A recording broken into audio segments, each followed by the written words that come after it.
പ്രിയപ്പെട്ടവരെ, എന്തെന്നില്ലാത്ത പ്രതിസന്ധികളിലൂടെ ലോകം മുന്നോട്ട് പോയിക്കൊണ്ടിരിക്കാൻ, ഈ ദുനിയാവിൻ്റെയും ഈ ജീവിതത്തിൻ്റെയും നിരർത്ഥകതയും നശ്വരതയും ഏറ്റവും കൂടുതൽ നമ്മോട് വിളിച്ചു പറഞ്ഞുകൊണ്ടിരിക്കുന്ന സംഭവ വികാസങ്ങളാണ് ഓരോ ദിവസവും നമുക്ക് ചുറ്റും നടന്നുകൊണ്ടിരിക്കുന്നത്. നമ്മൾ എത്രമാത്രം നിസ്സാരന്മാരാണ്, നമ്മൾ എത്രമാത്രം നശ്വരമായൊരു ലോകത്താണ് ജീവിച്ചു കൊണ്ടിരിക്കുന്നത്. നമ്മുടെ സംവിധാനങ്ങളെല്ലാം എത്രമാത്രം ബലഹീനമാണ്, ദുർബലമാണ് എന്ന് ദിനം പ്രതി മനുഷ്യർ മനസ്സിലാക്കിക്കൊണ്ടേയിരിക്കുകയാണ്. എന്നിട്ടും കണ്ണു തുറക്കാത്ത ഒരുപാട് ആളുകൾ. അവരെക്കുറിച്ച് നമുക്ക് പറയാനുള്ളത് ഖതമല്ലാഹു അലാ ഖുലൂബിഹിം വഅലാ സമഇഹിം വഅലാ അബ്സാരിഹിം ഗിശാവഹ വലഹും അദാബുൻ അദീം. കണ്ണ് തുറപ്പിക്കേണ്ട, കാതു തുറപ്പിക്കേണ്ട, ഹൃദയം തുറപ്പിക്കേണ്ട 10,000 വസ്തുതകൾ അവർ കണ്ടാലും അവരുടെ ഹൃദയത്തിന് പുറത്തുള്ള, കണ്ണിൻ്റെയും കാതിൻ്റെയും പുറത്തുള്ള മൂടി കാരണം ആ വസ്തുതകളൊന്നും അവരുടെ കണ്ണോ കാതോ തുറപ്പിക്കില്ല എന്നുള്ളതാണ്. പ്രിയപ്പെട്ടവരെ, ഈ അടുത്ത ദിവസം COVID-19 വൈറസ് ബാധിച്ച് വളരെയധികം സീരിയസ് ആയ ഒരാൾ, അദ്ദേഹം അതിൻ്റെ ട്രീറ്റ്മെൻറ്റ് കഴിഞ്ഞ് അള്ളാഹുവിൻ്റെ അനുഗ്രഹത്താൽ ഒരുപാട് പേരുടെ പ്രാർത്ഥന കാരണം അദ്ദേഹം രക്ഷപ്പെട്ട് തിരിച്ചു വന്നു. അദ്ദേഹം പങ്കുവച്ച ചില അനുഭവങ്ങൾ നിങ്ങളോട് പറയാൻ ആഗ്രഹിക്കുകയാണ്. അദ്ദേഹം പറയാൻ, ആ കോവിഡ് ട്രീറ്റ്മെൻറ്റ് സെൻ്ററിൽ ICUയിലായിരിക്കുമ്പോൾ അദ്ദേഹത്തിൻ്റെ ചുറ്റിൽ നിന്നും 9 ആളുകൾ മരിച്ചു. 9 ആളുകൾ. ആ 9 ആളുകൾ മരിക്കുന്നത്, ഓരോ മനുഷ്യരുടെയും മരണവും അതിനുശേഷമുള്ള കാര്യങ്ങളൊക്കെ കാണുമ്പോൾ ഇദ്ദേഹം പറയുന്നു, ഒറ്റ ദുആ മാത്രമേ എനിക്കുണ്ടായിരുന്നുള്ളൂ. അല്ലാഹുവേ, ഈ രോഗം കൊണ്ട് നീ എന്നെ മരിപ്പിക്കില്ലേ റബ്ബേ. മരണം ഒരു മനുഷ്യന് അനിവാര്യമായി വരേണ്ടതാണ്, ആർക്കും തടഞ്ഞു നിർത്താൻ കഴിയില്ല. പക്ഷേ നാഥ, ഈ രോഗത്തോടെ നീ എന്നെ മരിപ്പിക്കല്ലേ റബ്ബേ എന്ന ഒരൊറ്റ പ്രാർത്ഥന മാത്രമേ എനിക്കുണ്ടായിരുന്നുള്ളൂ എന്നാ മനുഷ്യൻ പറയാൻ. അദ്ദേഹം പറയുന്നു, ചെയ്യേണ്ടതെല്ലാം ചെയ്ത് പരമാവധി രക്ഷിക്കാൻ നോക്കി അവസാനം ഇനിയൊന്നും ചെയ്യാനില്ല എന്ന അവസ്ഥയെത്തുമ്പോൾ നേഴ്സുമാർ വന്നിട്ട് ഒരു മറയിടുകയാണ് ഈ ആളുകളുടെ മുന്നിൽ. അതായത് ഇനിയൊന്നും ചെയ്യാനില്ലാത്ത, മരിക്കാൻ പോകുന്ന മനുഷ്യന്മാരുടെ മുന്നിൽ ഒരു മറയിടാണ്. എന്തിനാ മറന്നറിയോ? അടുത്ത ബെഡുകളിലുള്ള രോഗികൾ ഈ മനുഷ്യന്റെ മരണത്തിന്റെ രംഗം കാണാതിരിക്കാൻ വേണ്ടിയാണ്. വദന്ന അന്നഹുൽ ഫിറാഖ് വൽതഫത്തി സാഖു ബിസ്സാഖ് ഇലാ റബ്ബിക യൗമഇദിനിൽ മസാഖ്. മരണത്തിന്റെ രംഗം, അവനത് വേർപാടാണെന്ന് തിരിച്ചറിയുന്ന സമയം, കണങ്കാലുകൾ തമ്മിൽ കൂട്ടിയുരയുന്ന സമയം, കണ്ണുകൾ മേൽപോട്ടുയർന്ന് വായ തുറന്ന് ഭീകരമായ രംഗങ്ങൾ കാണിക്കുന്ന ആ സമയം, ആ രംഗം മറ്റുള്ള രോഗികൾ കാണാതിരിക്കുന്നതിന് വേണ്ടി അവരുടെ ചുറ്റിലും ഒരു മറയിട്ട് കൊടുക്കാൻ. ആ മറ നീക്കുമ്പോഴേക്ക് ഈ COVID-19 രോഗി മരിച്ചു കഴിഞ്ഞിട്ടുണ്ടാവും. മരിച്ചു കഴിഞ്ഞാൽ പിന്നീട് ക്ലോറിൻ ഉപയോഗിച്ച് ആ മൃതശരീരം മയ്യത്ത് കഴുകാൻ ഇദ്ദേഹം പറയാൻ. ഞെട്ടല് മാറാത്ത രീതിയിലാണ് ഇദ്ദേഹം പറയുന്നത്. ക്ലോറിൻ ഉപയോഗിച്ച് മൃതദേഹം മുഴുവനും കഴുകാൻ. എന്നിട്ട് ആ മയ്യത്തിന്റെ ഓരോ ദ്വാരങ്ങളും, കണ്ണും മൂക്കും വായയും ചെവിയും മലദ്വാരങ്ങളുമെല്ലാം വലിയ പഞ്ഞുകൾ ഉപയോഗിച്ച് അടക്കാൻ. എന്നിട്ട് ഒരു പ്ലാസ്റ്റിക് കവറിൽ പൊതിയാൻ. വീണ്ടും ക്ലോറിൻ ഉപയോഗിച്ച് ആ പ്ലാസ്റ്റിക് കവർ തുടച്ചിട്ട് രണ്ടാമത്തൊരു പ്ലാസ്റ്റിക് കവറും കൂടി ചുറ്റാൻ. എന്നിട്ട് അവസാനമായി ഒരു കറുത്ത ബാഗ് കൊണ്ടുവന്ന് ആ ബാഗിന്റെ അകത്തേക്ക് അടക്കം ചെയ്യാൻ. ഏതാനും കുടുംബക്കാരെ മാത്രം പ്രവേശനാനുമതി നൽകി ഉള്ളിലേക്ക് കൊണ്ടുവന്ന് അവർക്ക് ചെറുതായി ഒന്ന് മുഖം കാണിച്ചു കൊടുത്ത് അവിടുന്ന് മാത്രം മയ്യത്ത് നമസ്കരിച്ച്, ആ 7-8 ആളുകൾ മാത്രം മയ്യത്ത് നമസ്കരിച്ച് ആ സെന്ററിൽ നിന്ന് അവരെടുത്തു കൊണ്ടുപോവാൻ. സാധാരണ ഖബറിനേക്കാൾ ആഴമുള്ള ഖബറുകൾ കുഴിച്ച് ആൾക്കൂട്ടമില്ലാതെ, മയ്യത്ത് നമസ്കാരമില്ലാതെ, പൊരുത്തം ചോദിക്കലുകളില്ലാതെ, സാമ്പത്തിക ബാധ്യതകൾ ഏറ്റെടുക്കാതെ, സ്വന്തം ഭാര്യ കാണാതെ, മക്കള് കാണാതെ, കുടുംബക്കാര് കാണാതെ, പരിചയക്കാരും സുഹൃത്തുക്കളും കാണാതെ ആ മനുഷ്യനെ 10 അടിയോളം താഴ്ചയിൽ കുഴിച്ച ആ ഖബറിലേക്ക് താഴ്ത്തി അവസാനം ആ ഖബറിടത്തിൽ നിന്നും കൂടെ നമസ്കരിച്ച് ഈ 8 ആള് പിരിഞ്ഞു പോകുന്ന ഈ മയ്യത്തിന്റെ രംഗങ്ങളും ഈ പരിചരണവുമെല്ലാം കണ്ടപ്പോൾ ഈ മനുഷ്യൻ പറയാണ്, പേടി തോന്നിപ്പോയി മനസ്സിന്. കാരണം ഈ രോഗം വന്ന് മരിച്ചാൽ ഒരു പക്ഷേ എൻ്റെ പ്രിയപ്പെട്ടവർക്ക് എൻ്റെ മയ്യത്ത് നിസ്കരിക്കാൻ അവസരം കിട്ടിക്കൊള്ളണമെന്നില്ല. എന്നെ അവസാനമായി ഒന്ന് നോക്കാൻ എൻ്റെ പ്രിയപ്പെട്ട മക്കൾക്ക് പോലും അവസരം കിട്ടിക്കൊള്ളണമെന്നില്ല എന്നീ മനുഷ്യൻ പറയാണ്. പ്രിയപ്പെട്ടവരെ, ആ ഒരു അവസ്ഥയാണ് നമ്മുടെ നാട്ടിൽ ഉള്ളത്. ഏറ്റവും കൂടുതൽ ഈ ദുനിയാവിന്റെ നശ്വരതയെക്കുറിച്ചും മനുഷ്യനുണ്ടാക്കി വച്ചിരിക്കുന്ന സംവിധാനങ്ങളുടെ ബലഹീനതകളെക്കുറിച്ചുമെല്ലാം നാം തിരിച്ചറിയേണ്ട ഒരവസ്ഥയിലാണ് ഞാനും നിങ്ങളും ഉള്ളത്. അല്ലാഹു സുബ്ഹാനഹു വ തആല അത് മനസ്സിലാക്കാൻ നമുക്ക് ഏവർക്കും തൗഫീഖ് നൽകുമാറാകട്ടെ. തിരിച്ചു പോകേണ്ടവരാണ് നമ്മളെല്ലാവരും പ്രിയപ്പെട്ടവരെ. എത്രമാത്രം സമ്പാദ്യങ്ങളും പേരും പെരുമയും എല്ലാം ഇവിടെ പടുത്തുയർത്തിയാലും അൽഹാകുമുത് തകാസുർ ഹത്താ സുർതുമുൽ മഖാബിർ, പരസ്പരം പെരുമ നടിക്കലിൽ നിങ്ങൾ വ്യാപൃതരായിരിക്കുകയാണ്. പരസ്പരം ഇങ്ങനെ ജീവിതത്തിന്റെ അർത്ഥം തന്നെ അതായി മാറിയിരിക്കുകയാണ് പല ആളുകൾക്കും. വ്യക്തി ജീവിതത്തിലായാലും രാഷ്ട്രീയ മേഖലകളിൽ നോക്കിയാലും ഞാനാണ് നിന്നേക്കാൾ വലുത്, എൻ്റെ മക്കളാണ് നിന്റെ മക്കളെക്കാൾ വിദ്യാഭ്യാസ യോഗ്യർ, എൻ്റെ വണ്ടിയാണ്, എൻ്റെ വാഹനമാണ് നിന്റെ വാഹനത്തെക്കാൾ വില കൂടിയ വാഹനം, എൻ്റെ വീട്ടിലാണ് നിന്റെ വീട്ടിനേക്കാൾ കൂടുതൽ സൗകര്യമുള്ളത് എന്ന പെരുമ നടിക്കലിന് വേണ്ടിയാണ് മനുഷ്യൻ ഇന്ന് കൂടുതൽ അധ്വാനിക്കുന്നതും. പ്രിയപ്പെട്ടവരെ, നിങ്ങളൊന്ന് ആലോചിച്ചിട്ടുണ്ടോ? ആരോടും മത്സര ബുദ്ധിയില്ലാതെ ജീവിക്കുന്ന ഒരു മനുഷ്യൻ ജീവിതത്തിൽ അനുഭവിക്കുന്ന ഒരു സമാധാനമുണ്ട്. ആ സമാധാനത്തെ വാക്കുകളിൽ പിടിച്ചൊതുക്കാൻ നമുക്ക് കഴിയില്ല. മനുഷ്യന്റെ സമാധാനം നഷ്ടപ്പെടുന്നത് അന്യനോട് മത്സരിക്കാൻ നിൽക്കുമ്പോഴാണ്. അന്യനായ ഒരാൾക്ക് വേറൊരാൾക്ക് അള്ള കൊടുക്കുന്ന അനുഗ്രഹത്തിനൊപ്പിച്ച് എനിക്കും കിട്ടണമെന്ന് വാശി പിടിക്കുമ്പോഴും അതിനോട് മത്സരിക്കുമ്പോഴുമാണ് മനുഷ്യന്റെ സമാധാനം നഷ്ടപ്പെടുന്നത്. അവിടെയാണ് മനുഷ്യൻ ധാർമ്മികത മറക്കുന്നത്. അവിടെയാണ് മനുഷ്യൻ ഹക്കും ബാത്തിലും മറക്കുന്നത്. സത്യവും അസത്യവും നോക്കാതെ സമ്പാദിച്ചു കൂട്ടുന്നതും അന്യന്റെ മുതലുകൾ കൊള്ളയടിക്കുന്നതും എല്ലാം അവിടെയാണ് പ്രിയപ്പെട്ടവരെ. ആ ഒരു മത്സര ബുദ്ധി, ഈ തകാസുർ, ഈ കസ്റും ഫഖ്റും നമ്മുടെ ജീവിതത്തിൽ നിന്ന് ഒഴിഞ്ഞു പോയാൽ എന്റെയും നിങ്ങളുടെയും ജീവിതത്തിൽ ലഭിക്കുന്ന സമാധാനം ചെറുതൊന്നല്ല. അല്ലാഹു സുബ്ഹാനഹു വ തആല പറയുന്നു, നിങ്ങൾ എങ്ങനെ ജീവിക്കാണ്? പരസ്പരം പെരുമ നടിച്ച് വാഹനങ്ങളിൽ, വീടുകളിൽ, സന്താനങ്ങളിൽ, വിദ്യാഭ്യാസങ്ങളിൽ, വിദ്യാഭ്യാസ യോഗ്യതകളിൽ, നേടിയെടുക്കുന്ന ഡിഗ്രികളിലെല്ലാം പരസ്പരം പെരുമ നടിച്ച് നിങ്ങൾ എങ്ങനെ ജീവിക്കും? ഏതുവരെ?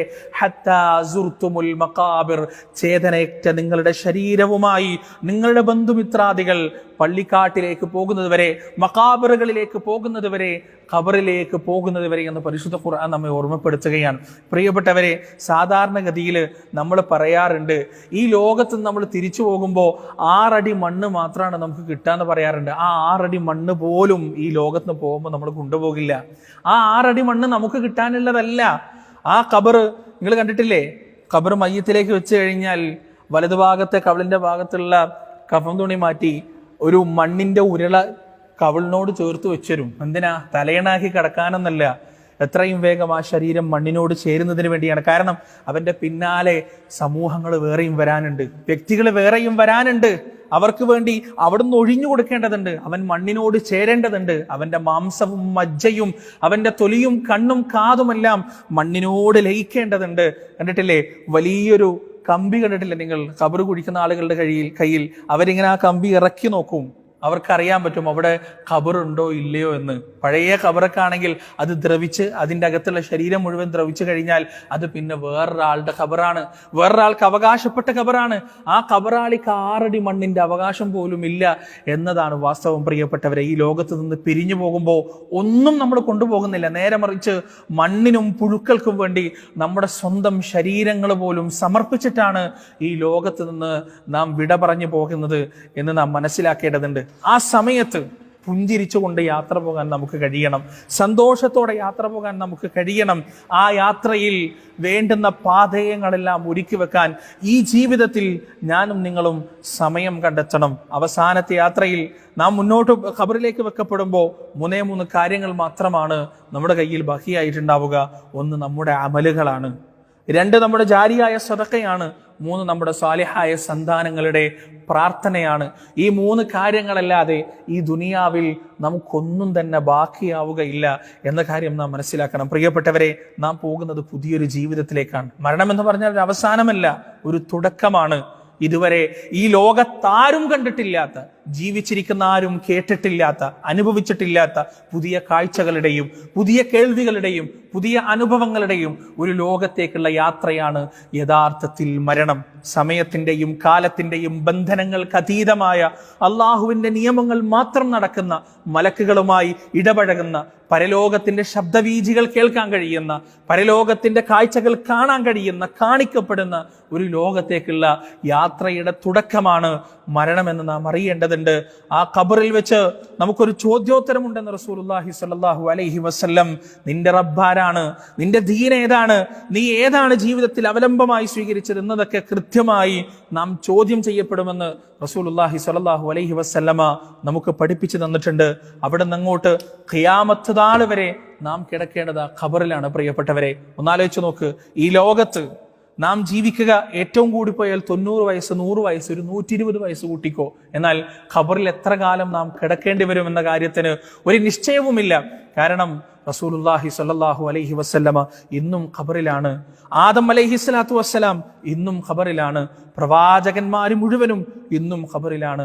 സ്വഹാബത്ത് മുഴുവനും ഇന്നും ഖബറിലാണ്. അവർ ഖബറിൽ കിടക്കാൻ തുടങ്ങിയിട്ട് സഹസ്രാബ്ദങ്ങളായി.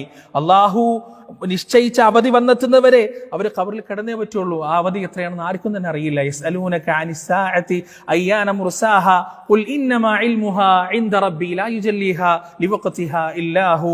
അന്ത്യനാളിനെ കുറിച്ച് അവർ നിന്നോട് ചോദിക്കുന്നു. അതിന്റെ അവധി അള്ളാഹുവിന്റെ കയ്യിൽ മാത്രമാണ്. അതിന്റെ അറിവ് റബ്ബിന്റെ പക്കൽ മാത്രമാണ്.